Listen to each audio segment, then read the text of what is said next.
옛날 어느 산골 마을에 유난히 대나무가 많아 죽현이라 불리는 고요한 곳이 있었습니다. 마을은 사방이 깊은 산으로 둘러싸여 있어 한양에서 오려면 꼬박 며칠은 걸어야 하는 외진 곳이었습니다. 이 마을에서도 가장 오래된 집은 산비탈을 등지고 앉은 최 씨 집안의 종택이었습니다. 그 집 뒤편으로는 마치 거대한 푸른 병풍을 둘러친 듯 빽빽한 대나무 숲이 하늘을 가리고 있었습니다. 이 대나무 숲은 마을의 자랑이자 최 씨 가문의 상징과도 같은 것이었습니다. 최 씨 종택은 한때는 웅장했을지 모르나 지금은 세월의 무게를 이기지 못하고 기운이 역력했습니다. 큼직한 기와 지붕은 이가 빠진 곳이 덜어 있었고 한때 붉고 푸른 빛이 선명했을 기둥의 단청은 거의 다 벗겨져 희미한 흔적만 남아 있었습니다. 하지만 가세가 기울었음에도 불구하고 집안은 여전히 명문 양반 가문의 품위를 잃지 않았습니다. 넓은 마당은 이른 새벽이면 누군가의 정갈한 빗질로 낙엽 하나 없이 깨끗했고 텅 비어 있는 행랑채들조차 나름의 질서를 지키고 있었습니다. 이 넓은 집을 지키는 사람은 젊은 선비 최민준이었습니다. 민준은 비록 남루하고 빛바랜 유생복을 입고 있었지만 그 용모는 맑고 단정했으며 눈빛은 깊고 총명했습니다. 그는 이 몰락해가는 가문의 마지막 후손이었습니다. 민준은 헛된 공명이나 벼슬길에는 뜻을 두지 않았습니다. 그의 하루는 오로지 안방에 누워 계신 연로하신 어머니를 봉양하는 데 쓰이고 있었습니다. 민준의 효심은 마을에서도 모르는 이가 없을 정도로 지극했습니다. 그는 닭이 울기도 전인 이른 새벽에 일어나 가장 먼저 우물에서 맑은 정화수를 길어왔습니다. 그 물로 정성껏 약탕기를 씻고 귀하게 구해온 약재를 넣어 아궁이에 불을 지폈습니다. 약이 다려지는 내내 그는 불 앞을 떠나지 않고 불의 세기를 조절하며 약이 넘치거나 타지 않도록 세심하게 살폈습니다. 안방에 누워 계신 민준의 어머니는 몇 해 전부터 깊은 병을 앓고 있었습니다. 한때 고왔던 얼굴은 주름과 병색으로 헬쑥해졌고 숨소리는 금방이라도 꺼질 듯 얕았습니다. 어머니는 이제 죽이나 미음조차 제대로 삼키기 힘들어 하셨습니다. 민주는 갓 끓여낸 미음을 작은 숟가락에 떠서 식을 세라 입으로 후후 불어 어머니의 입술에 조심스럽게 대어드렸습니다. 어머니가 힘겹게 한 모금 삼키실 때마다 민준의 마음은 기쁨보다는 안타까움으로 점여왔습니다. 민준의 하루는 그렇게 정지된 듯 흘러갔습니다. 약을 다리고 미음을 쓰고 어머니의 말은 이마를 젖은 수건으로 닦아드리는 일이 전부였습니다. 날이 좋을 때면 그는 어머니가 알아듣지 못하시는 것을 알면서도 창을 조금 열고 밖의 풍경을 묘사해드리거나 예시하기 책을 낮은 목소리로 읽어드렸습니다. 혹여나 아들의 목소리가 어머니의 기운을 조금이라도 북돋아 줄 수 있을까 하는 간절한 바람에서였습니다. 그리고 그 집 뒤편에는 최 씨 가문의 영혼이라 불리는 대나무 숲이 있었습니다. 그 숲은 수백 년의 세월 동안 자라나 이제는 산 중턱까지 검푸른 빛으로 뒤덮고 있었습니다. 굵은 대나무들은 하늘을 향해 곧게 뻗어 있었고 잎은 빽빽하게 우거져 한낮에도 수많은 서늘한 기운이 감돌았습니다. 겨울이 되어온 산에 나무잎이 다 떨어져도 그 숲만은 변함없이 푸른빛을 뽐내며 가문의 절개를 상징하는 듯 했습니다. 이 대나무 숲은 민준의 아주 먼 조상이 심은 것이었습니다. 그는 높은 벼슬을 지낸 대학자였으나 섬기던 왕조가 무너지고 새로운 세상이 열리자 모든 관직을 버리고 낙향했습니다. 새 왕조는 그에게 거듭 높은 자리를 제안했지만 그는 두 임금을 섬길 수 없다는 굳은 충심으로 끝내 거절했습니다. 그 조상은 고향집에 돌아와 세상과 통하는 문을 굳게 걸어 잠갔습니다. 그리고는 뒷산에 오직 대나무만을 심기 시작했습니다. 그는 대나무는 속이 비었으되 그 절개는 곡 사시사철 푸르니 이는 군자의 덕과 같다고 했습니다. 그는 평생을 이 숲을 가꾸며 학문에만 몰두하다가 이곳 대숲 어딘가에 조용히 묻혔다고 전해집니다. 그때부터 이 숲에 관한 신비한 전설이 마을에 전해져 내려왔습니다. 바람이 부는 날이면 이 숲에서는 여느 숲과는 다른 소리가 났습니다. 마치 누군가가 깊고 청아한 퉁소를 부는 듯한 맑고도 구슬픈 소리가 울려 퍼졌습니다. 마을 사람들은 이 소리를 대나무의 노래라고 불렀습니다. 전설에 따르면 이 대나무의 노래는 최씨 가문의 후손들이 조상의 유운인 충종과 효셔를 올바르게 지키고 있을 때에만 맑은 소리를 낸다고 했습니다. 만약 가문에 불충한 자가 있거나 효심이 흐려져 가문의 근본이 흔들리면 그 소리는 금세 탁해지고 거칠어져 불길한 울음소리로 변한다는 것이었습니다. 민준이 가장 두려워하는 것이 바로 그것이었습니다.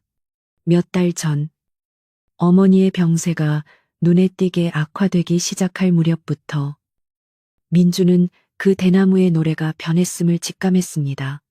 예전에는 툇마루에 앉아 그 소리를 들으면 어지러웠던 마음이 차분하게 가라앉곤 했습니다.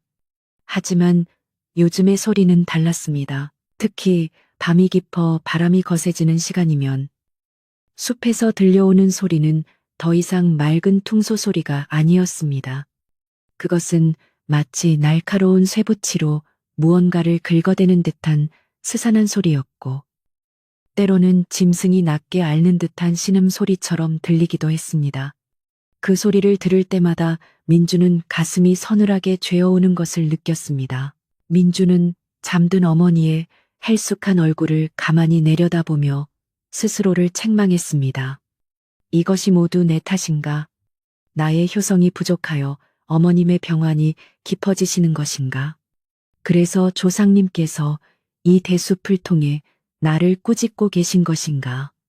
이 알 수 없는 두려움은 밤마다 민준을 짓눌렀습니다. 그는 효뿐만 아니라 충에 대해서도 생각했습니다. 조상께서는 왕조에 대한 충의를 지켰지만 자신은 이 가문을 지켜야 할 충을 다하고 있는 것일까?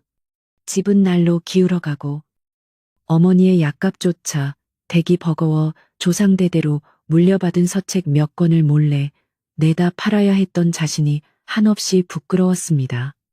어쩌면 이 가난과 몰락이 자신이 지키지 못한 충의 대가일지도 모른다는 생각마저 들었습니다. 작은 산골 마을에서는 아무리 쉬쉬해도 소문은 금방 퍼지는 법입니다.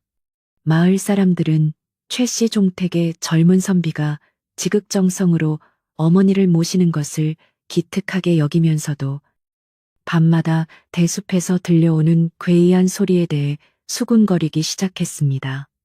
빨래터에 모인 안악들은 요즘 최신의 대숲 소리가 꼭 곡소리 같지 뭔가라며 불안한 표정을 지었습니다. 민주는 이런 마을 사람들의 시선을 애써 외면했습니다. 그는 여전히 마을 어른들을 만나면 깍듯하게 예의를 갖추어 절을 했지만 그들의 걱정 어린 질문에는 그저 송구합니다 라는 말로 얼버무린 채 약재를 쥔 손을 감추고 집으로 발걸음을 재촉했습니다. 자신의 불안과 공포를, 위태로운 가문의 속사정을 차마 남에게 드러낼 용기가 없었습니다. 그러던 어느 늦가을 밤이었습니다. 그날따라 바람은 유난히 차가웠고 하늘에는 달빛조차 없어 칠흑 같은 어둠이 마을을 덮었습니다. 민주는 마지막 남은 엽전 몇 잎을 털어 사온 귀한 약재를 다리고 있었습니다. 의원이 오늘 밤이 고비가 될 것이라 했기에 민준의 마음은 타들어가는 장작처럼 초조했습니다. 바로 그때였습니다. 안방에서 어머니의 거친 기침 소리가 터져 나왔습니다. 쇠를 긁는 듯한 기침 소리는 금방이라도 숨이 넘어갈 듯 위태로웠습니다. 민준이 놀라 약탕기를 든 채 방으로 뛰어들어가려던 찰나 밖에서 휘몰아치던 바람이 갑자기 방향을 바꾸어 대숲을 향해 내리꽂혔습니다. 그리고 그 순간 대숲에서 끔찍한 소리가 터져 나왔습니다. 그것은 더 이상 신음소리나 긁는 소리가 아니었습니다. 수백, 수천의 대나무가 일제히 부러지며 지르는 듯한 처절한 비명소리였습니다. 그 소리는 온 마을을 뒤덮었고 잠자던 개들까지 놀라 지저대기 시작했습니다. 민주는 문고리를 잡은 채 그 자리에 얼어붙고 말았습니다. 민주는 아궁이 앞에 힘없이 주저앉았습니다. 타오르는 불빛이 그의 창백한 얼굴 위로 어지럽게 흔들렸습니다. 그는 완전히 기진맥진했습니다. 그는 꺼져가는 불씨를 향해 혹은 저 어두운 대숲을 향해 나직이 속삭였습니다. 조상님, 부디 저의 잘못이라면 저를 벌하시고 어머님을 살려주십시오. 제가 어찌해야 합니까? 그렇게 얼마나 오랜 시간을 기도했는지 몰랐습니다. 동쪽 하늘이 희미하게 밝아올 무렵 미친 듯이 울부짖던 바람이 서서히 잦아들기 시작했습니다. 그리고 그 끔찍했던 대숲의 비명소리도 함께 멎었습니다. 하지만 맑은 퉁소 소리는 돌아오지 않았습니다. 대신 그 소리는 마치 숨이 다한 사람처럼 아주 약하고 가늘게 변했습니다. 이제는 귀를 기울여야만 겨우 들릴 정도로 금방이라도 숨이 넘어갈 듯한 가쁜 소리만이 희미하게 이어지고 있었습니다. 민준의 등골이 오싹해졌습니다. 대숲이 죽어가고 있었습니다. 어머니의 위태로운 숨소리와 죽어가는 대숲의 마지막 숨소리가 겹쳐 들리는 듯 했습니다. 민주는 이 모든 일 사이에 보이지 않는 거대한 연결고리가 있음을 직감했습니다.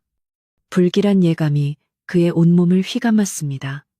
이것은 단순한 자연의 소리가 아니었습니다. 어머니의 병뿐만 아니라 이 가문의 근본인 저 대나무 숲에도 무언가 끔찍한 일이 벌어지고 있다는 확신이 들었습니다. 다음 날 아침, 하늘은 마치 재를 뿌린 듯 무겁고 차가운 잿빛이었습니다. 민주는 밤새 뜬 눈으로 지새웠지만 어머니가 무사히 고비를 넘기신 것을 확인하고서야 겨우 안도의 한숨을 내쉬었습니다.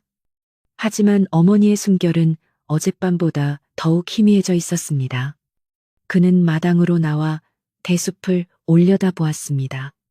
멀리서 보기에는 여전히 푸르고 꼿꼿했습니다. 하지만 민주는 알 수 있었습니다. 노래가 사라진 숲은 영혼이 빠져나간 거대한 무덤과도 같았습니다. 민주는 차갑게 식은 두 손을 불끈 쥐었습니다. 가난하고 지치고 두려웠지만 그는 분명 충신 최 씨의 후손이었습니다. 이대로 어머니를 떠나보낼 수도 조상의 혼이 담긴 대숲이 침묵 속에 죽어가게 내버려 둘 수도 없었습니다. 그는 아직 무엇이 잘못되었는지 알지 못했지만 그의 마음속에는 차가운 결의가 서서히 차올랐습니다. 어머님을 지키고 집안을 지켜야 했습니다. 대나무가 왜 노래를 멈추었는지 그 이유를 반드시 밝혀내야 했습니다. 그것이 자신이 감당해야 할 효이자 충의 무게였습니다. 어머니가 힘겹게 고비를 넘기신 지 며칠 지나지 않은 스산한 늦가을 아침이었습니다. 대숲에서 들려오던 끔찍한 비명 소리는 멎었지만 그 텅 빈 침묵은 마을 사람들 마음에 더 큰 불안감과 공포를 안겨주었습니다. 사람들은 이제 최 씨 종택 근처를 지나가는 것조차 꺼리며 일부러 먼 길로 밭을 보러 돌아갔습니다. 민준이 간신히 어머니의 약재를 구하러 읍내에 다녀오는 길, 마을 어귀에서부터 낯선 소란스러움이 느껴졌습니다. 평소에는 해가 지면 문을 닫던 작은 주막 앞에 값비싸 보이는 말 한 필이 매여 있었고 안에서는 익숙하지 않은 크고 거만한 목소리가 울려 퍼지고 있었습니다. 민준이 조용히 주막문을 열고 들어서자 시끄럽던 좌중의 시선이 일제히 그에게로 쏠렸습니다. 방 한가운데에는 번쩍거리는 비단옷을 입고 얼굴에 기름이 흐르는 웬 중년 사내가 거드름을 피우며 앉아 있었습니다. 그는 최말석이라는 자로 민준의 아버지와는 촌수조차 가물가물한 먼 친척뻘이었습니다. 젊었을 적 온갖 못된 짓만 골라하다 마을에서 쫓겨나다시피 떠났는데 10수년 만에 장사로 큰돈을 벌었다며 갑자기 나타난 것이었습니다. 그의 교활하게 빛나는 작은 눈과 탐욕스러워 보이는 인매는 그가 살아온 세월을 고스란히 짐작하게 했습니다. 말석은 민준을 보자마자 과장된 몸짓으로 자리에서 일어나 달려와 그의 손을 덥석 잡았습니다. 아이고, 이게 누구신가? 우리 가문의 기둥인 민준이 아닌가? 자네가 이 집안의 대를 잇는 귀한 조카님일세. 그는 억지 눈물까지 훔치는 신용을 하며 요란하게 말했습니다. 내가 어젯밤 늦게야 마을에 도착해 소식을 들었네. 형수님. 아니지. 내게는 촌수로는 큰어머님 뻘 되시는 분께서 편찮으시다는 말을 듣고 내 마음이 얼마나 찢어지는 듯 아팠는지 모른다네. 그의 목소리는 컸지만 그 안에는 일말의 진심도 담겨 있지 않아 오히려 차갑게 들렸습니다. 말석은 자신이 데려온 하인에게 눈짓하여 커다란 보따리를 풀게 했습니다. 안에서는 고급 비단에 싼 약재 상자들이 쏟아져 나왔습니다. 이것 보게. 내가 한양에 제일 가는 약방에서 구해온 귀한 녹용과 산삼일세. 어르신네 병환에는 이 정도는 잡수셔야 기력을 회복하시지 않겠나? 그는 민준의 어깨를 툭툭 치며 마치 큰 인심이라도 쓰는 듯 너털웃음을 지었습니다. 민준은 갑작스러운 그의 호의가 당황스럽고 불편했지만 당장 어머니께 드릴 약이 급한 터라 차마 그 성의를 거절하지 못하고 머리를 조아려 감사를 표했습니다. 먼 길 오시느라 고생 많으셨습니다. 누추하지만 우선 안으로 드시지요.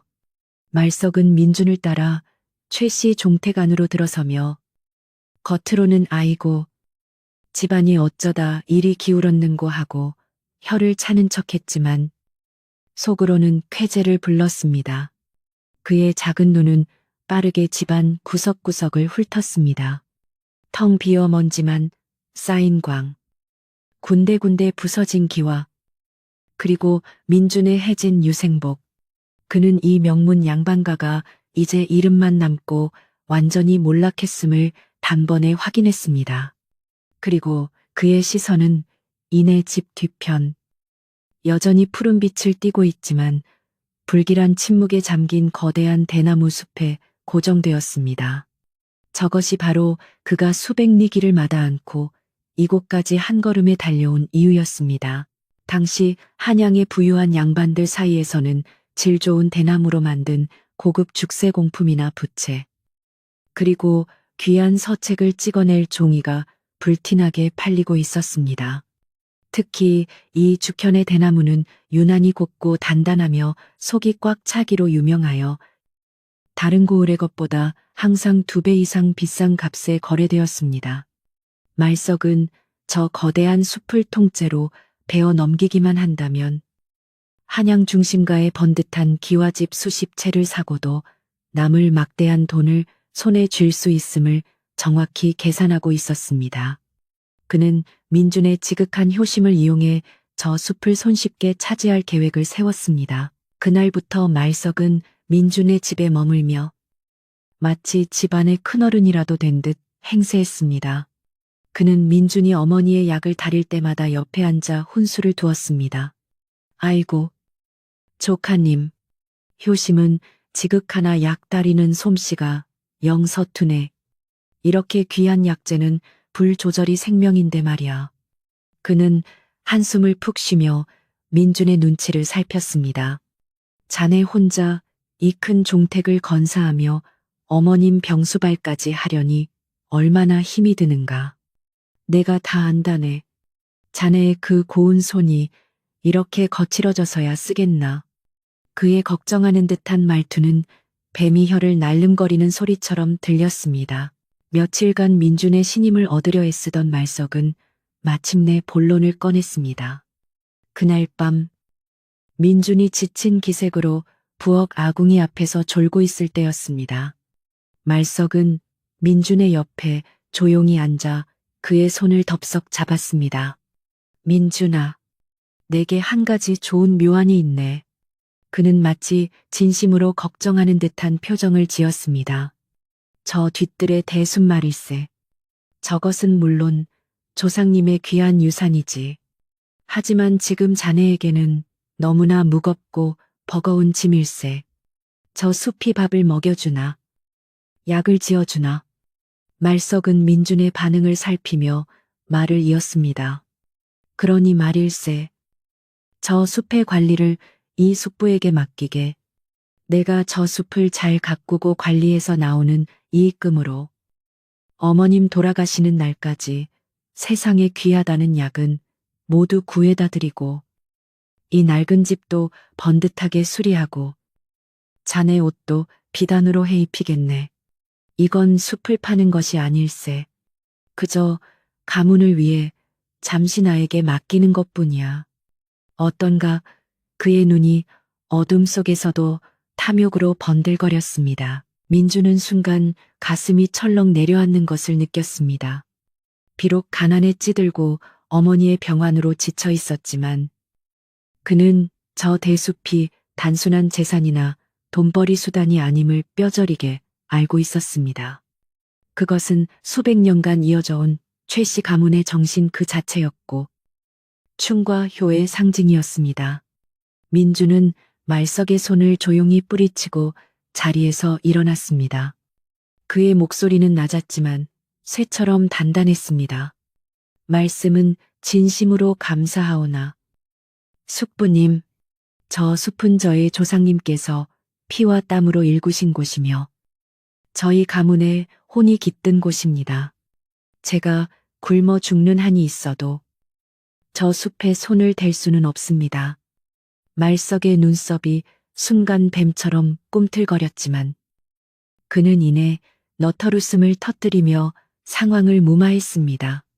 허허, 역시 우리 최 씨 집안의 후손답게 그 기계가 대단하군. 내 생각이 짧았네.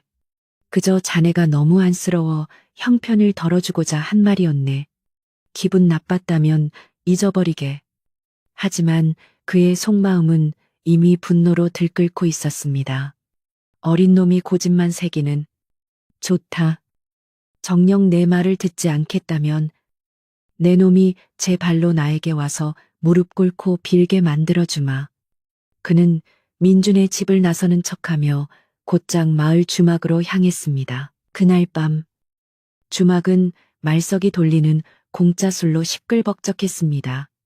그는 마을의 한량들과 입이 가벼운 농부들을 모아놓고 일부러 온 동네가 떠나가라 큰 소리로 탄식하기 시작했습니다. 내가 오늘 민준이네 집에 가보고 기가 막혀서 말이 다 안 나오더군.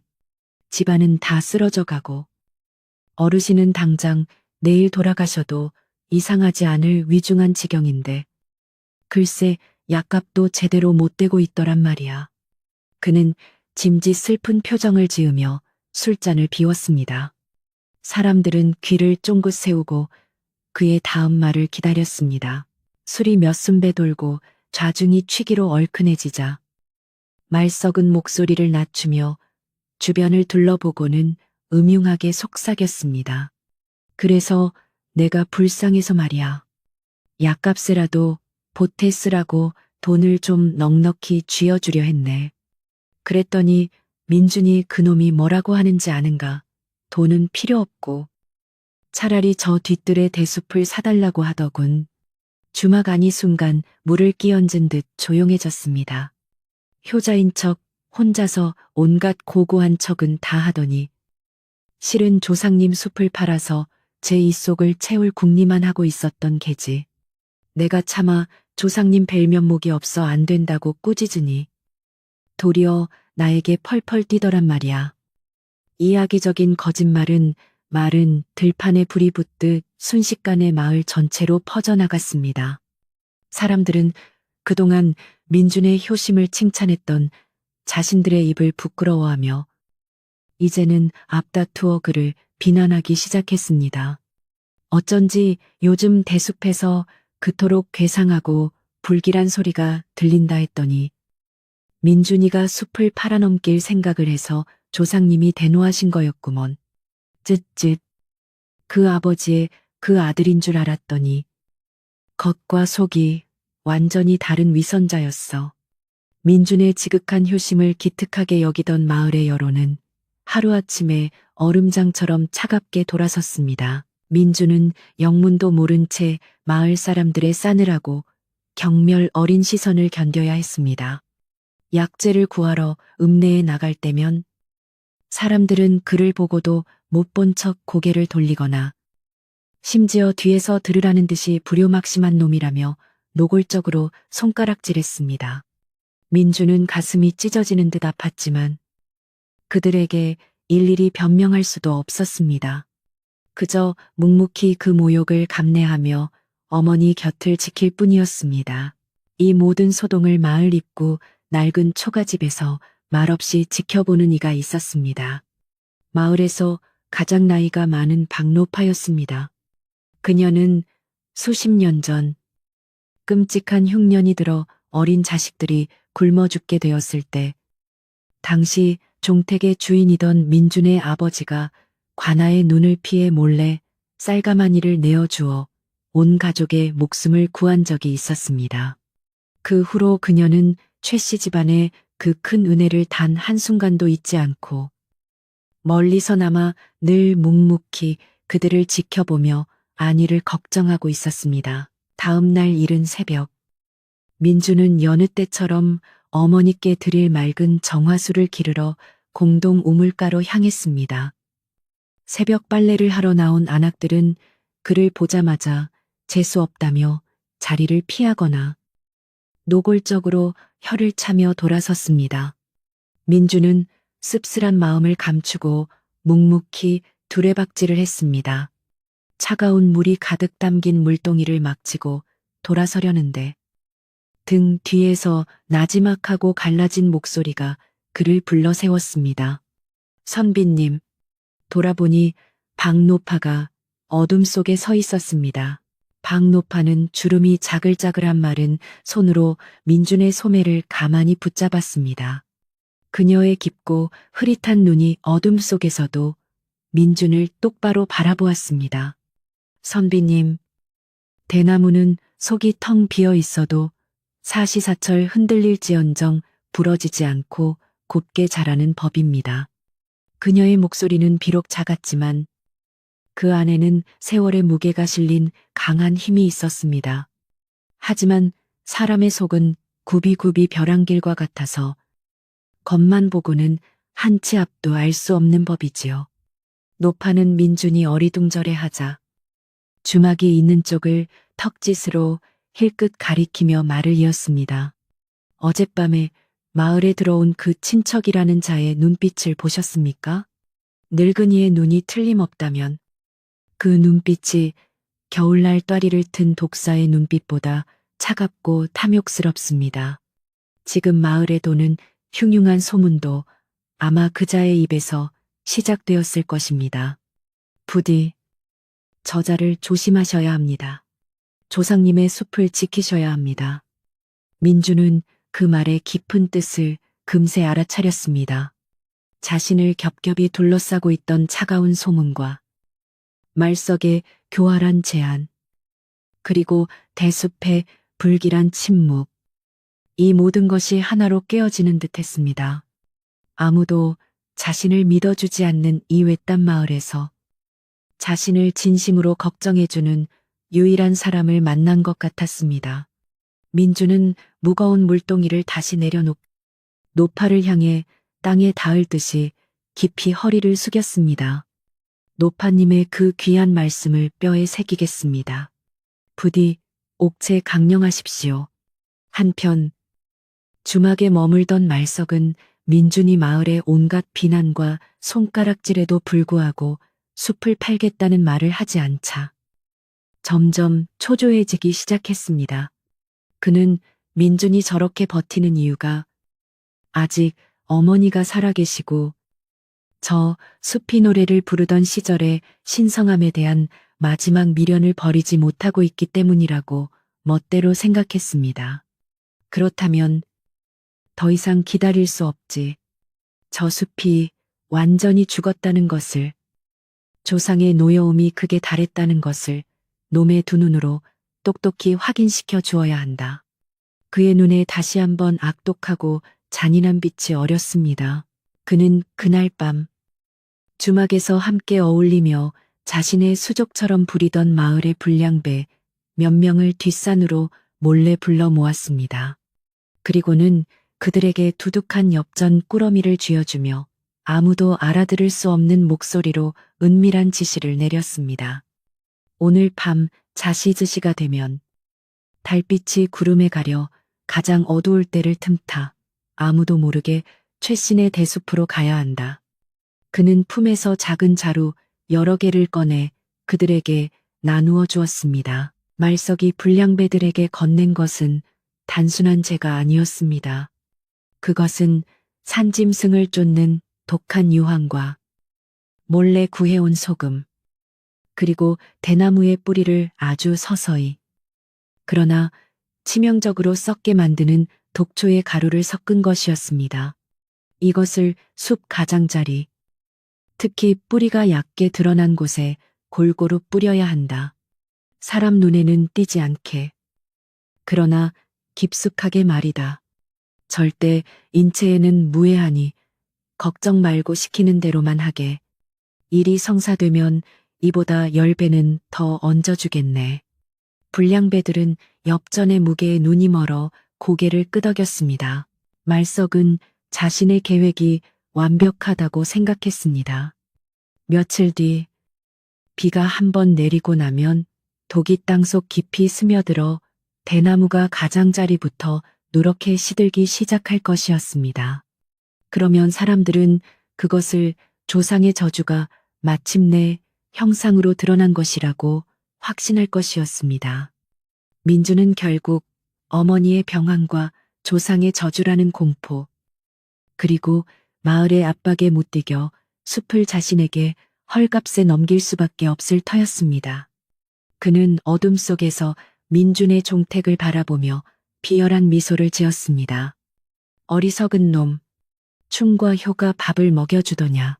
이 세상은 돈이 최고란 말이다. 그날 밤 칠흑 같은 어둠이 온 마을을 집어삼켰습니다. 달빛도 별빛도 구름 뒤에 숨어 한치 앞을 분간하기 어려웠습니다. 자시가 되자 최말석에게 엽전을 받은 마을에 불량배 서너 명이 주막 뒤편에 모였습니다. 그들은 술기운을 빌렸음에도 불구하고 최씨 가문 대숲의 신성함에 대한 오랜 두려움 때문에 잔뜩 겁에 질린 표정이었습니다. 말석은 그들의 등을 떠밀며 다시 한번 윽박질렀습니다. 지금 망설이면 너희는 오늘 받은 엽전의 10배를 토해내야 할 것이다. 어서 가서 시키는 대로 하고 동이 트기 전에 돌아오너라. 불량배들은 마지못해 말석이 쥐어준 독이 든 자루를 허리춤에 단단히 동여매고 짐승처럼 숨을 죽인 채 최씨 종택의 뒤편 대나무 숲의 가장자리로 향했습니다. 숲은 완전한 침묵에 잠겨 있었습니다. 바람 한 점 불지 않아 빽빽하게 솟은 대나무들은 마치 죽은 듯 미동조차 하지 않았습니다. 그 침묵이 오히려 더 큰 공포심을 불러일으켰습니다. 그들은 서로의 기침 소리에도 소스라치게 놀라며 서둘러 가져온 독한 재와 소금, 그리고 독초 가루를 대나무 뿌리 근처 흙 위에 닥치는 대로 뿌리기 시작했습니다. 그들의 손길은 거칠고 두서가 없었습니다. 흙을 파헤쳐 뿌리를 드러내고 그 위에 직접 가루를 붓기도 하고 어떤 이는 짐승의 오줌을 섞어 더 깊이 스며들도록 만들었습니다. 독한 유황 냄새와 역한 비린내가 순식간에 서늘한 밤 공기 속으로 퍼져나갔습니다. 하지만 그들은 자신들의 악행이 발각될까 두려워 대나무 잎이 스치는 작은 소리만 나도 화들짝 놀라 몸을 숨기기를 반복했습니다. 그들은 숲의 아주 일부분, 특히 마을에서 종택으로 들어오는 길목에서 잘 보이는 가장자리 구역에만 집중적으로 독을 뿌렸습니다. 한 시즌쯤 지났을까? 가져온 자루가 모두 비워지자 그들은 혼비백산하여 도망치듯 숲을 빠져나왔습니다. 그들의 등 뒤로 검은 독을 품은 대나무 숲은 여전히 아무 말 없이 서 있었습니다. 그날 밤 민주는 어머니의 곁을 지키느라 뜬 눈으로 밤을 새웠지만 집 뒤편에서 벌어진 그 끔찍한 음모는 전혀 눈치채지 못했습니다. 그는 다만 밤 공기가 유난히 차고 어딘가 모르게 역한 냄새가 섞여 들어오는 것 같다고만 어렴풋이 느낄 뿐이었습니다. 이틀이 지나고 사흘째 되던 날 오후였습니다. 잔뜩 찌푸려 있던 하늘에서 마침내 차가운 가을비가 추적추적 내리기 시작했습니다. 비는 꼬박 하루 동안 그치지 않고 내렸습니다. 말석은 주막 창가에 앉아 그 비가 자신의 독을 대나무 뿌리 깊숙이 실어 나르고 있다 생각하며 음흉한 미소를 감추지 못했습니다. 민주는 비 때문에 약재를 구하러 나가지도 못하고 그저 빗소리를 들으며 어머니의 곁을 지켰습니다. 그리고 비가 그친 다음 날 아침 끔찍한 변화가 시작되었습니다. 최씨 종택의 마당에서 뒷산을 바라보던 민주는 자신의 눈을 의심했습니다. 사시사철 변함없이 푸르던 대나무 숲의 가장자리. 정확히 사람들이 오가는 길목에서 가장 잘 보이는 부분이 마치 불에 그슬린 것처럼 누렇게 변해 있었습니다. 처음에는 몇몇 잎사귀가 시든 것처럼 보이더니 반나절 만에 그 누런 빛은 썩은 듯한 갈색으로 변하며 급속도로 번져나갔습니다. 민주는 심장이 멎는 듯한 충격을 받았습니다. 그는 비에 젖어 질척이는 마당을 가로질러 숲을 향해 달려갔습니다. 가까이 다가가자 상황은 더욱 처참했습니다. 한때 하늘을 찌를 듯 꼿꼿했던 대나무 줄기들이 힘없이 고개를 숙이고 있었고 푸르던 잎들은 바싹 마른 채 힘없이 떨어져 흙바닥에 나뒹굴었습니다. 마치 숲 전체가 하룻밤 사이에 끔찍한 병에 걸려 죽어가고 있는 듯했습니다. 이 소식은 즉시 마을 전체로 퍼져나갔습니다. 밭을 갈라나오던 농부들은 누렇게 변한 대숲을 보고 경악을 금치 못했습니다. 이게 어찌된 일인가? 최씨의 대숲이 죽어가고 있어 하늘이 노하신 게 틀림없네. 조상님의 혼이 담긴 숲을 팔아넘기려 하니 조상님께서 진노하신 게야 말석이 퍼뜨린 거짓 소문과 눈앞에 펼쳐진 흉측한 광경이 합쳐지자 사람들의 공포는 극에 달했습니다. 이제 그들은 민준을 단순히 불효자가 아니라 가문의 근본을 망치고 마을 전체의 재앙을 불러올 죄인으로 취급하기 시작했습니다. 말석은 이때다 싶어 통곡하는 신용을 하며 마을 광장으로 뛰쳐나왔습니다. 아이고 아이고 내가 이럴 줄 알았지. 민준이가 숲을 팔겠다고 했을 때 내가 뜯어말려야 했는데 조상님 용서하십시오. 우리 가문의 죄입니다. 그는 땅을 치며 울부짖었고 사람들은 그 모습을 보며 민준에 대한 비난의 수위를 더욱 높였습니다. 민준은 대숲 앞에서 망연자실한 채 차갑게 식어가는 대나무 줄기를 붙잡고 아무 말도 하지 못했습니다. 그날 밤 마을은 죽은 듯이 고요했습니다. 하지만 그 고요함 속에서 무언가 불길한 기운이 자라나고 있었습니다. 밤이 깊어지자 며칠 전과는 비교할 수도 없을 만큼 거센 바람이 산을 울리며 불어오기 시작했습니다. 바람은 마치 성난 짐승처럼 마을을 휩쓸고 지나갔고 기왓장을 날리고 낡은 문짝을 덜컹거리게 만들었습니다. 그리고 그 바람이 죽어가던 대나무 숲을 통과했습니다. 그 순간 마을 사람들은 평생 들어보지 못한 끔찍한 소리를 들었습니다. 그것은 더 이상 대나무의 노래가 아니었습니다. 맑은 퉁소 소리도 스산한 신음소리도 아니었습니다. 그것은 수천 개의 마른 뼈가 한꺼번에 부러지는 소리, 거대한 비단천이 갈갈이 찢어지는 듯한 처절하고도 날카로운 단말마의 비명이었습니다. 누렇게 말라비틀어진 대나무 잎들이 바람에 찢겨 사방으로 흩날렸고 앙상하게 마른 줄기들은 서로 부딪히며 딱딱거리는 끔찍한 소음을 만들어냈습니다. 그 불길한 소리가 마을을 뒤덮고 있던 바로 그 시각, 안방에 누워있던 민준의 어머니가 갑자기 숨이 넘어갈 듯 심한 기침을 토해내기 시작했습니다.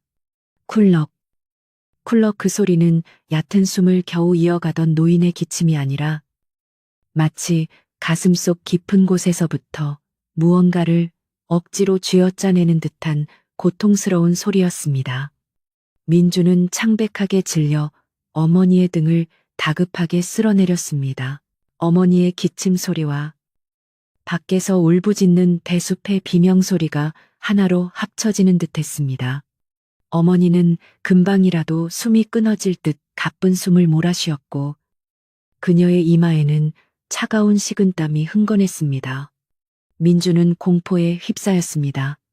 정말로 조상님께서 노하신 것일까? 내가 불효하여 어머니의 목숨과 조상의 숲을 모두 앗아가려는 것일까? 그의 믿음이 뿌리째 흔들리기 시작했습니다. 얼마나 지났을까? 미친 듯이 휘몰아치던 바람이 서서히 잦아들었습니다. 그리고 그 끔찍했던 대숲의 비명소리도 마치 마지막 숨을 다한 것처럼 뚝 그쳤습니다. 민주는 지친 몸을 이끌고 밖으로 나왔습니다.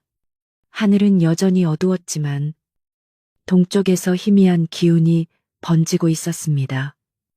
그는 멍하니 잿빛으로 변한 대숲을 바라보았습니다.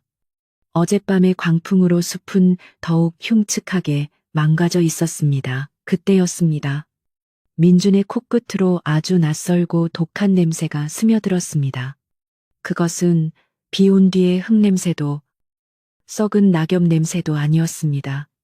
분명히 인위적이고 코를 찌르는 듯한 마치 유황과 소금을 태우는 듯한 그런 냄새였습니다. 민주는 본능적인 불길함에 이끌려 이슬에 젖은 풀을 헤치고 누렇게 시든 대나무 뿌리 근처로 다가갔습니다. 그리고 그는 흙더미 속에서 무언가를 발견했습니다. 그것은 완전히 녹지 않고 흙과 엉겨붙어 있는 회색빛의 재와 하얀 소금 결정이었습니다. 비에 씻겨 내려갔지만 일부는 굵은 대나무 뿌리 틈에 밝혀남아 있었습니다. 민주는 조심스럽게 그것을 손가락으로 찍어 냄새를 맡아보았습니다.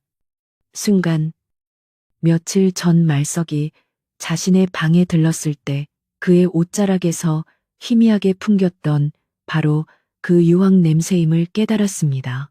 민주는 심장이 차갑게 얼어붙는 것을 느끼며 주변을 미친 듯이 살피기 시작했습니다.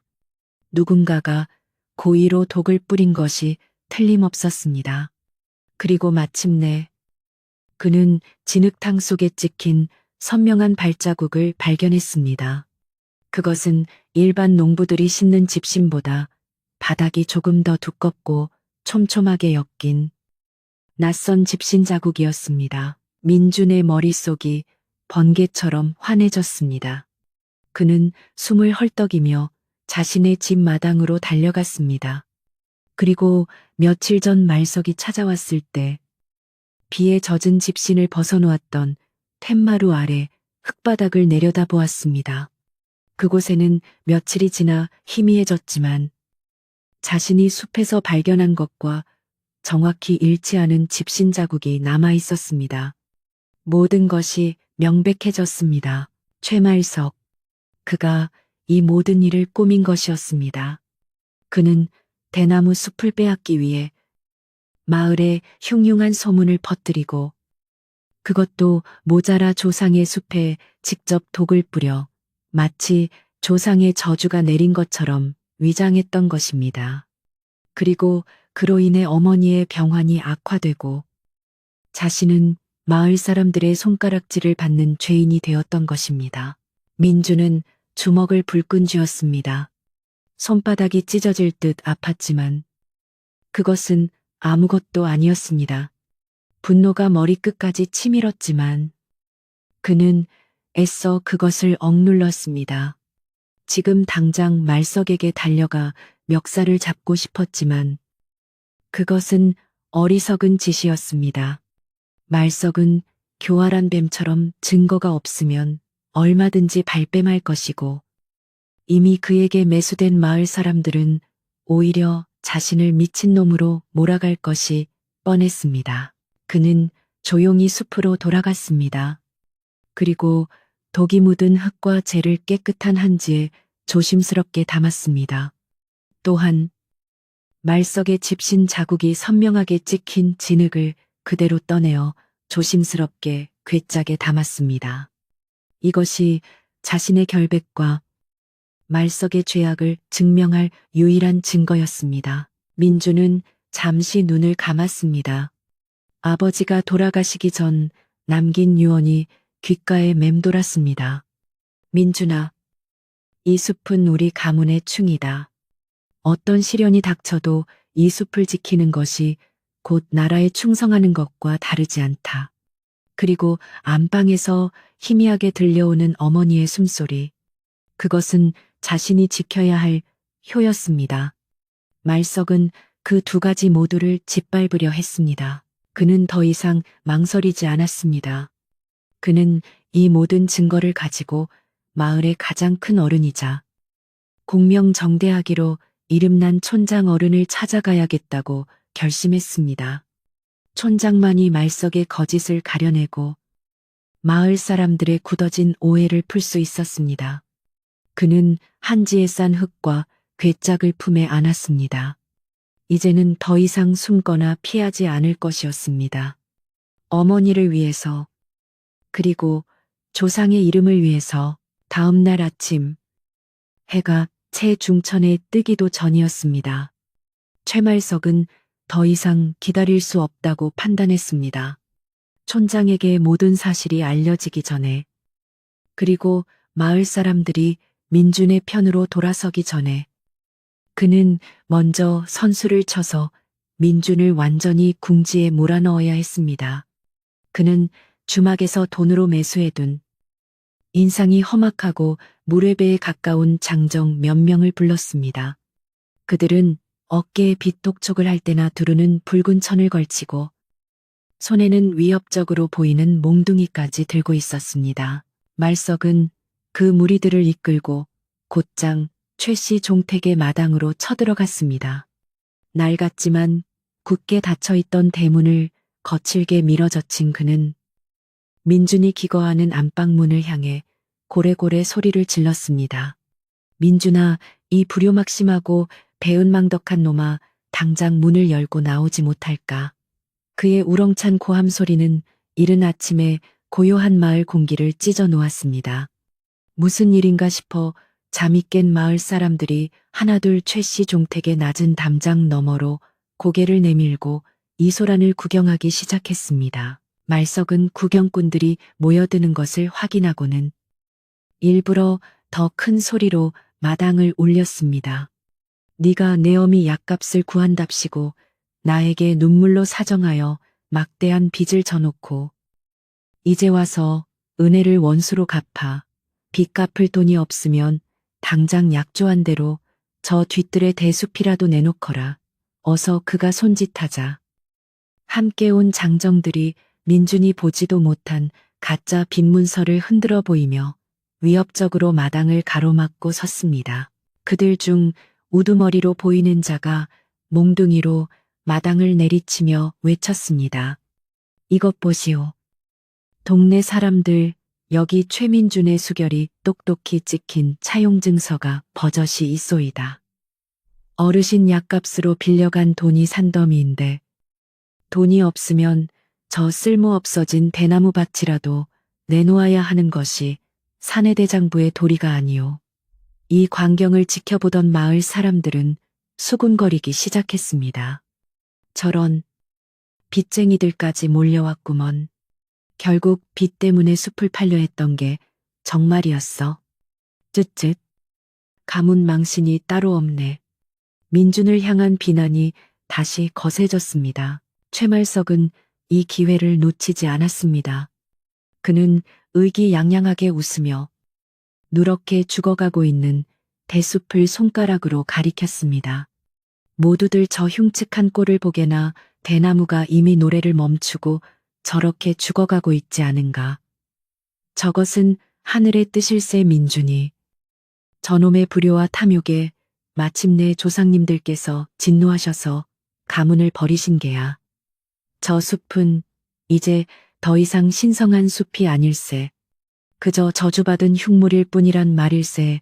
그는 민준이 이 절망적인 상황과 마을 사람들의 압박에 못 이겨 무너져 내릴 것이라 확신했습니다.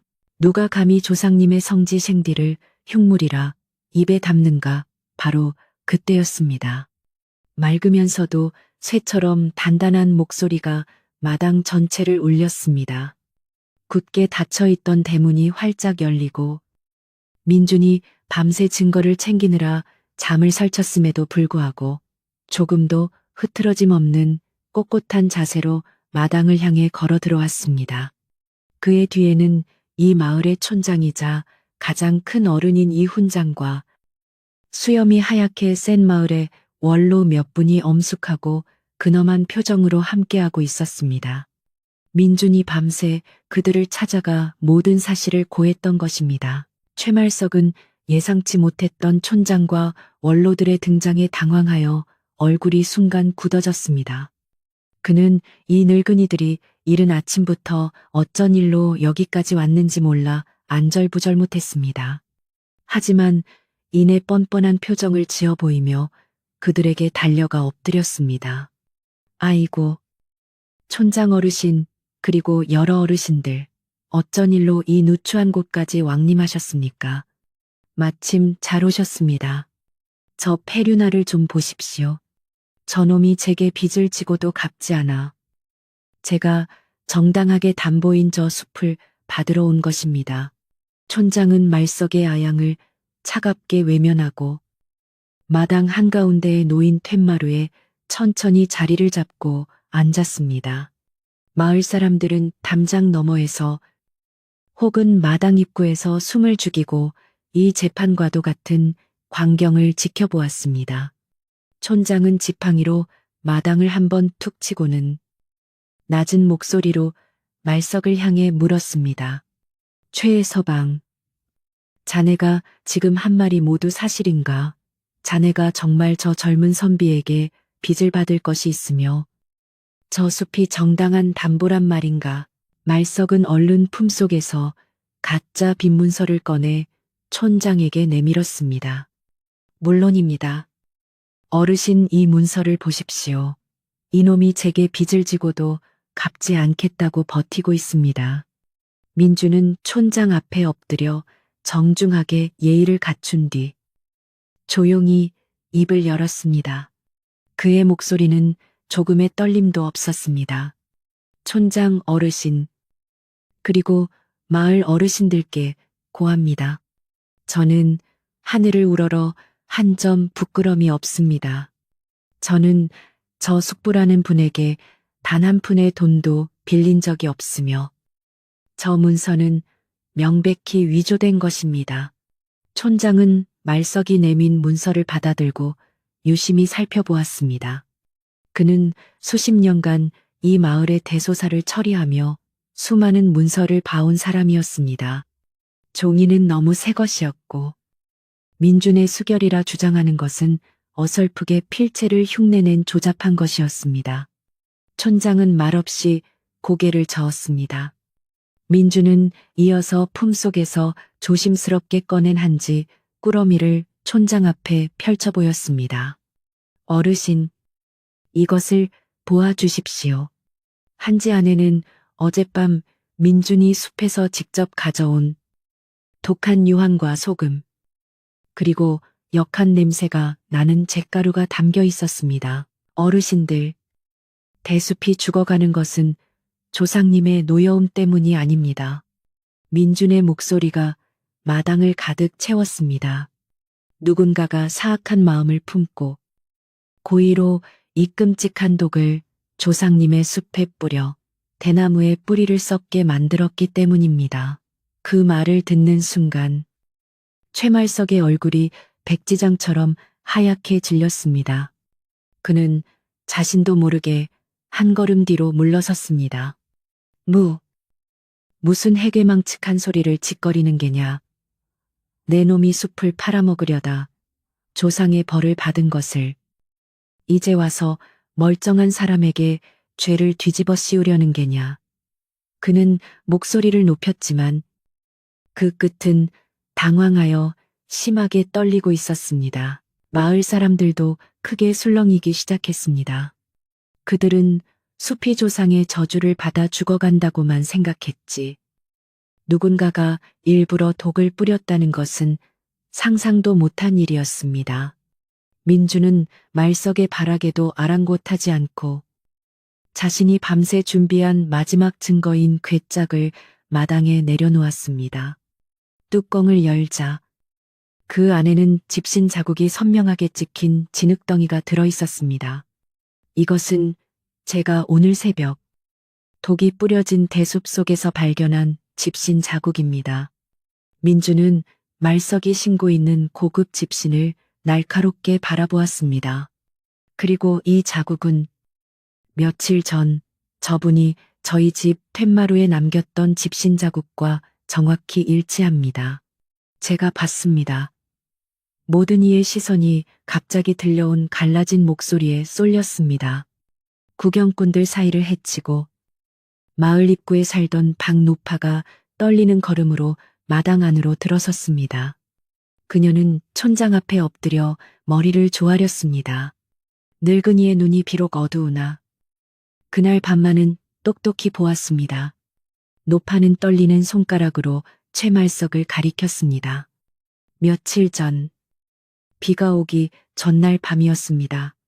바로 저 최서방이 검은 옷을 입고 주막에 불량배 몇 놈을 데리고 최신의 대숲으로 몰래 숨어 들어가는 것을 제 눈으로 똑똑히 봤습니다. 모든 증거와 증인이 명백해지자 최말석은 더 이상 발뺌할 수 없었습니다. 그가 데려왔던 험상궂은 장정들도 촌장의 위엄과 박노파의 결정적인 증언에 겁을 먹고는 몽둥이를 버린 채 슬금슬금 뒷걸음질치기 시작했습니다. 말석은 그 자리에 무릎을 꿇고 말았습니다. 하지만 그는 반성하는 대신 오히려 민준을 향해 핏발이 선 눈으로 악을 썼습니다. 그래, 내가 했다. 어차피 망해가는 가문. 저 쓸모없는 대나무를 베어 팔아 다 같이 나눠 가지는 게 뭐가 그리 잘못됐단 말이냐. 고지식한 놈. 네 이놈. 말서가 촌장은 분노를 참지 못하고 지팡이로 땅을 세게 내리쳤습니다. 촌장의 불호령이 조용한 마당을 올렸습니다. 내 놈의 죄는 단순히 남의 재산을 탐한 것에 그치지 않는다. 너는 엽전 몇 푼에 눈이 멀어 수백 년간 이어져 온 조상의 유산을 훼손하였으며 지극한 효심으로 어머님을 모시는 혈육에게 씻을 수 없는 누명을 씌웠고 순박한 마을의 민심을 흉흉하게 만들어 모두를 죄인으로 만들었다. 이는 사람의 도리가 아니오 금수의 돌이다. 촌장은 마을 원로들을 둘러보고 엄숙하게 선언했습니다. 당장 저자를 꽁꽁 묶어라. 그리고 오늘 해가 지기 전에 이 마을에서 영원히 추방할 것이다. 다시는 이 죽현 땅에 단 한 발자국도 들이지 못하게 하라. 마을의 젊은이들이 달려들어 말석을 포박했습니다. 말석이 데려왔던 빚쟁이들은 이미 꽁무니를 빼고 도망친 뒤였고, 주막에서 말석의 돈을 받고 악행에 가담했던 불량배들도 촌장 앞에 끌려와 죄를 고하고 곤장을 맞은 뒤 쫓겨났습니다.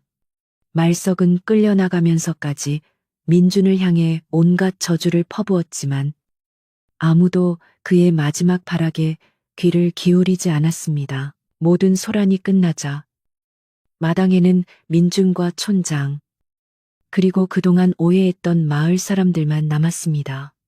그동안 민준을 손가락질하고 위선자라 욕했던 마을 사람들은 부끄러움에 고개를 들지 못했습니다.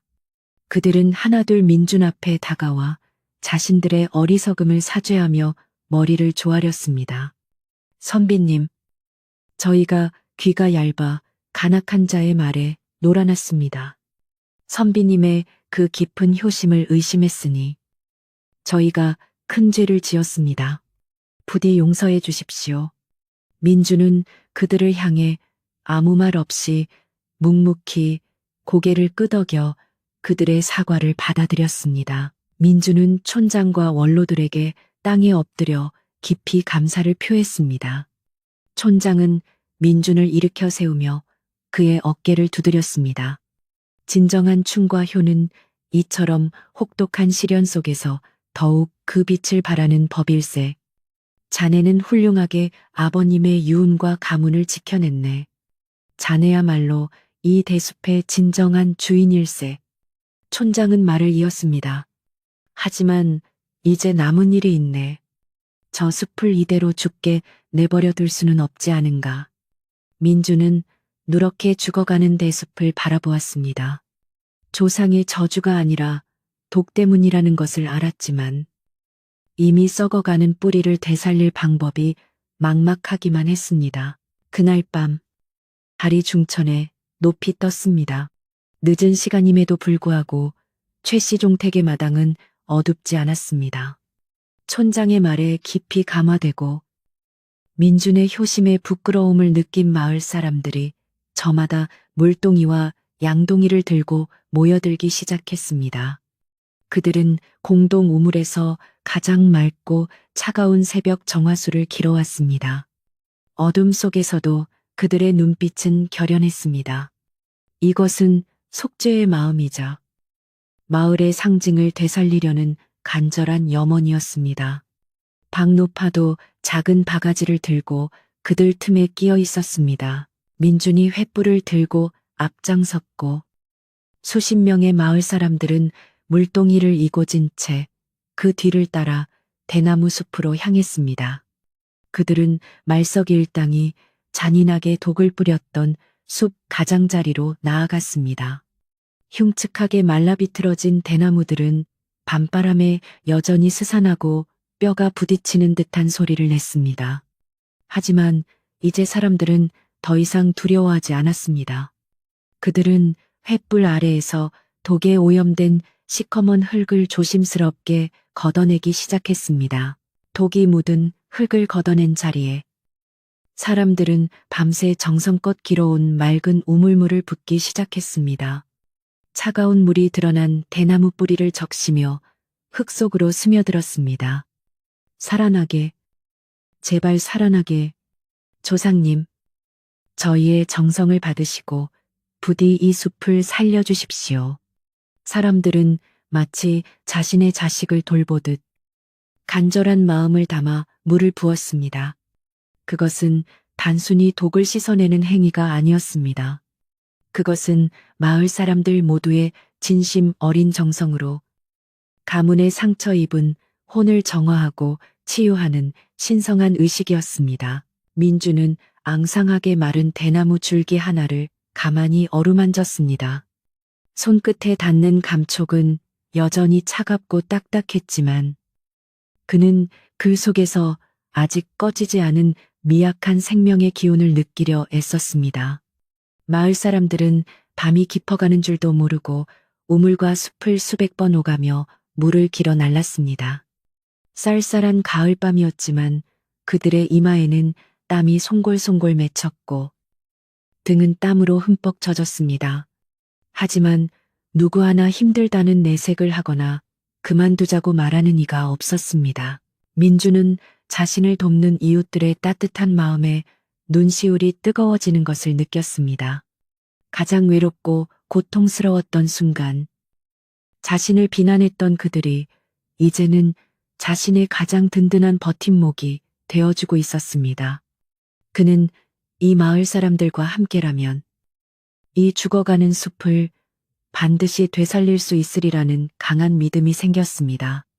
그는 지친 사람들에게 다가가 함께 물동이를 나르며 그들의 어깨를 다독였습니다. 그들은 꼬박밤을 새워 숲에 물을 부었습니다. 독이 뿌려진 구역은 생각보다 훨씬 넓고 깊었습니다. 마침내 동쪽 하늘이 희미하게 밝아오고 마을의 공동 우물이 거의 바닥을 드러낼 무렵이 되어서야 그들의 고된 작업이 끝났습니다. 숲은 여전히 누렇고 흉측한 모습이었지만 적어도 밤새 부은 맑은 물에 씻겨 역하게 코를 찌르던 유황 냄새와 비린내는 깨끗이 사라졌습니다. 사람들은 지친 몸을 이끌고 횃불을 끈 채 조용히 숲을 내려왔습니다. 민주는 마지막까지 남아 숲을 둘러보았습니다. 그때였습니다. 새벽에 가장 차고 맑은 바람이 숲을 스치고 지나갔습니다.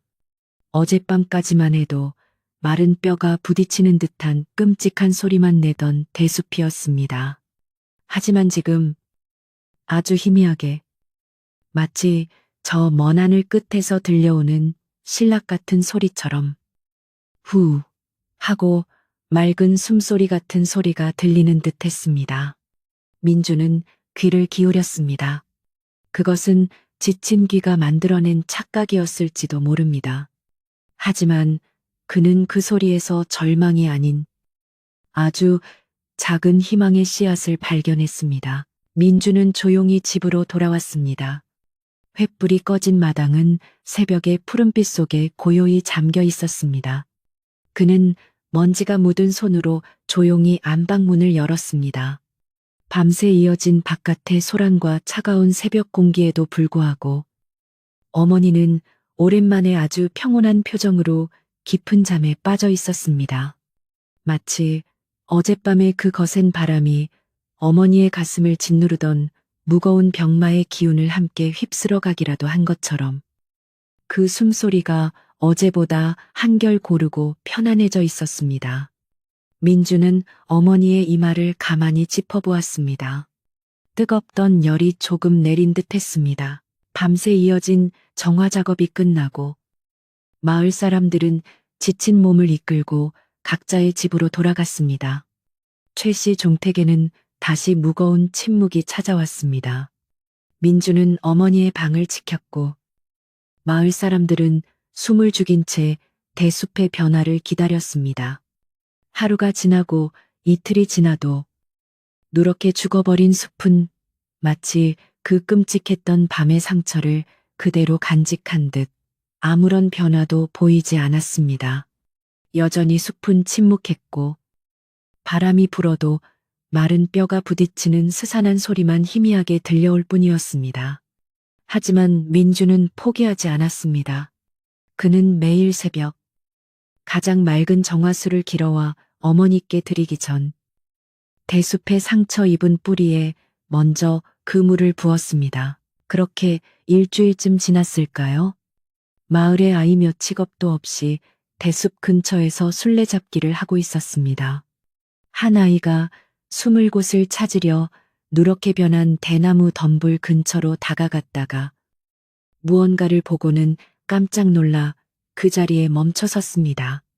시커멓게 독이 스며들었던 흙더미를 뚫고 아주 작고 연한 하지만 눈이 시릴 정도로 새파란 대나무의 새순 하나가 굳건하게 고개를 내밀고 있었던 것입니다. 그 연약한 손은 마치 칠흑 같은 절망 속에서 피어난 단 하나의 희망처럼 빛나고 있었습니다. 아이는 한달음에 마을로 달려가 어른들에게 소리쳤습니다. 대숲이 살아났어요. 새파란 싹이 났어요. 어른들은 처음에는 아이의 말을 믿지 않았습니다. 하지만 혹시나 하는 마음에 하나둘 대숲 가장자리로 모여들었습니다. 그리고 그들은 자신들의 눈을 의심했습니다. 아이의 말대로 죽음의 재가 뿌려졌던 바로 그 자리에 생명의 푸른빛이 기적처럼 솟아나 있었던 것입니다. 사람들은 감히 가까이 다가가지도 못하고 멀찍이 서서 그 경이로운 광경을 바라보며 감격의 눈물을 글썽였습니다. 그 소식을 듣고 뒤늦게 도착한 박노파는 그 작은 새순을 가만히 바라보았습니다. 그녀는 지팡이를 쥔 마른 손으로 눈가를 훔치더니 주름진 얼굴 가득 미소를 지으며 고개를 끄덕였습니다. 살아있었구먼. 살아있었어. 생명이라는 것은 본디 그런 것일세.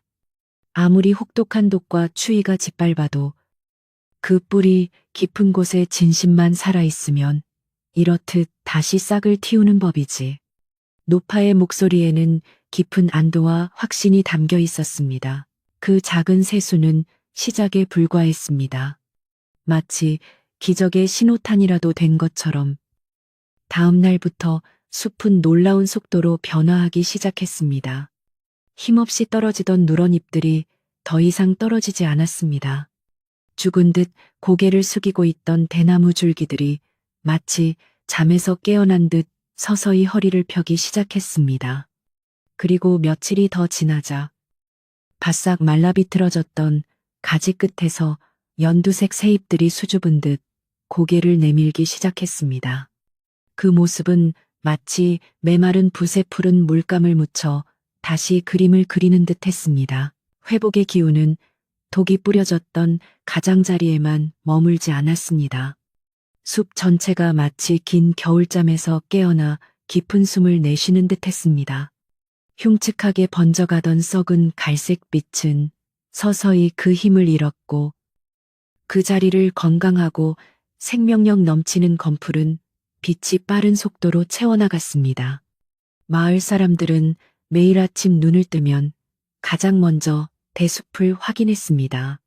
그리고 하루가 다르게 푸르러지는 숲을 보며 자신들의 정성이 하늘에 닿았음에 기뻐하며 손뼉을 쳤습니다. 이 기적 같은 소식이야말로 민준의 어머니에게는 그 어떤 산삼이나 녹용보다 더 좋은 약이 되었습니다. 민준은 어머니의 손을 꼭 잡고 그동안 있었던 모든 일을 차분히 이야기해 드렸습니다. 말석의 음모와 죽어가던 숲, 그리고 마을 사람들이 한마음으로 숲을 살려낸 이야기까지. 어머님, 이제 괜찮습니다. 숲이 다시 살아나고 있습니다. 조상님들께서도 저희의 진심을 알아주신 것입니다. 몇 달 동안 의식조차 희미했던 어머니가 그 말을 듣고는 아주 천천히 눈을 떴습니다. 초점 없던 눈동자가 오랜만에 아들의 얼굴을 또렷하게 담았습니다. 메마른 입술이 힘겹게 열리고 갈라진 목소리가 새어 나왔습니다. 네, 아들아, 장하다. 네가 가문을 지켰구나. 그 한마디를 내뱉은 어머니의 얼굴에 아주 오랜만에 희미한 미소가 번졌습니다. 민주는 어머니의 손을 잡은 채 하염없이 눈물을 흘렸습니다. 그날 이후 어머니의 병세는 눈에 띄게 좋아졌습니다. 그토록 힘들어하던 약도 이제는 기침 없이 잘 받아 넘기셨습니다. 며칠 뒤에는 민준을 보며 미움 말고 맑은 죽이 먹고 싶구나 하고 먼저 음식을 찾으시기도 했습니다. 민준은 기뻐서 어쩔 줄을 모르며 당장 부엌으로 달려가 밤새 정성껏 고운 쌀로 맑은 죽을 쑤어 어머니께 올렸습니다. 어머니가 작은 숟가락으로 남아 스스로 죽을 떠서 드시는 모습을 보며 민주는 비로소 지옥 같던 시간에서 벗어났음을 실감했습니다. 마을 사람들도 더 이상 민준을 외면하거나 피하지 않았습니다. 오히려 그들은 민준을 볼 때마다 깊은 존경심과 미안함을 담아 허리를 숙였습니다. 그들은 더 이상 빈손으로 최 씨 종택을 찾지 않았습니다. 어떤 이는 이른 새벽밭에서 갖다 온 싱싱한 채소를, 어떤 이는 암탉이 낳은 귀한 달걀 몇 달을, 또 어떤 이는 잘 마른 장작 한 짐을 지고 와 민준의 마당에 조용히 내려놓았습니다. 선비님, 저희가 눈이 멀고 귀가 얇아 선비님의 깊은 뜻을 헤아리지 못했습니다. 마을의 농부 하나가 민준 앞에 엎드려 진심으로 사죄했습니다. 이것은 저희의 작은 성의입니다. 부디 받아주시고 저희의 어리석음을 용서해 주십시오. 민준은 그들을 따뜻하게 일으켜 세웠습니다. 용서라니요. 저 혼자만의 힘으로는 절대 숲을 지키지 못했을 것입니다. 숲을 살려낸 것은 바로 여기 계신 여러분들의 그 간절한 정성입니다. 민준의 명예는 완전히 회복되었습니다. 그는 이제 마을 사람들에게 불효자나 위선자가 아니었습니다. 그는 병든 어머니를 지극정성으로 모신 효샤와 온갖 모함과 위협 속에서도 조상의 유산과 가문의 정신을 굳건히 지켜낸 충종을 모두 실천한 이 마을의 진정한 대장부이자 산교훈 그 자체가 되었습니다. 마을 사람들은 민준을 통해 가난 속에서도 지켜야 할 진정한 가치가 무엇인지를 다시금 깨닫게 되었습니다. 며칠 뒤 촌장과 마을의 원로들이 정식으로 예복을 갖춰 입고 최 씨 종택을 방문했습니다. 촌장은 툇마루에 앉아 민준과 마주했습니다. 최 선비, 우리는 오늘 선비에게 사죄하고 또한 감사를 표하기 위해 이 자리에 왔네. 촌장은 민준을 향해 깊이 머리를 숙였습니다. 선비는 우리 모두에게 아주 값진 가르침을 주었네. 진정한 힘이란 재물이나 권세에 있는 것이 아니라 가장 어둡고 고통스러운 순간에도 자신의 뿌리와 신념을 굳건히 지키는 그 고든 마음에 있다는 것을 말일세. 마을 사람들은 논의 끝에 작은 잔치를 열기로 했습니다. 그것은 단순히 조상님의 노여움을 풀기 위한 제사가 아니었습니다. 그 모진 독을 이겨내고 다시 살아난 숲의 강인한 생명력에 감사하고 또한 민준과 같이 훌륭한 후손을 이 마을에 내려주신 조상님들께 감사를 올리는 축제였습니다. 그날 마을 전체가 아침부터 분주했습니다.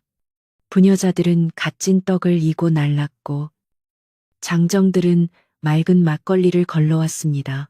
최 씨 종택의 넓은 마당은 오랜만에 사람들로 북적였습니다. 두려움과 의심 대신 따뜻한 온기와 정겨운 웃음소리가 마당을 가득 채웠습니다. 더 이상 흉흉한 소문에 귀 기울이는 사람은 없었습니다. 사람들은 떡을 나누어 먹고 막걸리 잔을 부딪히며 다시 살아난 대숲의 푸르름을 칭찬하고 민준의 효심을 기렸습니다. 민준의 어머니도 두꺼운 이불을 두른 채 툇마루에 나와 앉아 이 모든 광경을 흐뭇하게 바라보았습니다. 박노파는 툇마루 한 구석에 앉아 민준이 어머니의 입에 달콤한 식혜 한 모금을 떠 넣어드리는 모습을 가만히 지켜보았습니다.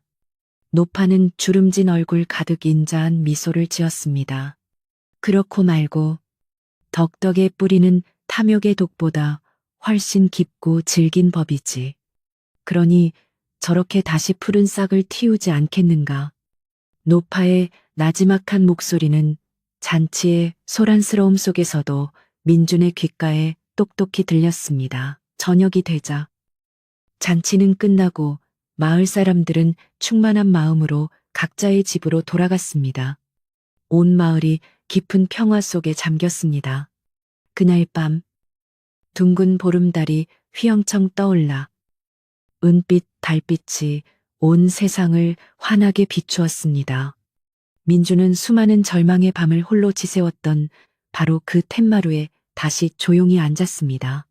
하지만 오늘 밤은 지난 모든 밤과 완벽하게 달랐습니다. 바로 그때 산등성이에서부터 시원하고 달콤한 밤바람이 불어왔습니다. 그 바람은 상처가 아물고 이제는 완연한 푸른빛을 되찾은 대나무 숲을 부드럽게 스치고 지나갔습니다. 그리고 마침내 그 소리가 시작되었습니다. 처음에는 아주 희미하게 마치 저 먼 하늘 끝에서 들려오는 듯 했습니다. 하지만 이내 그 소리는 점점 더 맑고 깊고 힘차게 울려 퍼지기 시작했습니다. 바로 대나무의 노래였습니다. 그것은 더 이상 끔찍한 비명도, 고통스러운 신음도, 스산한 속삭임도 아니었습니다.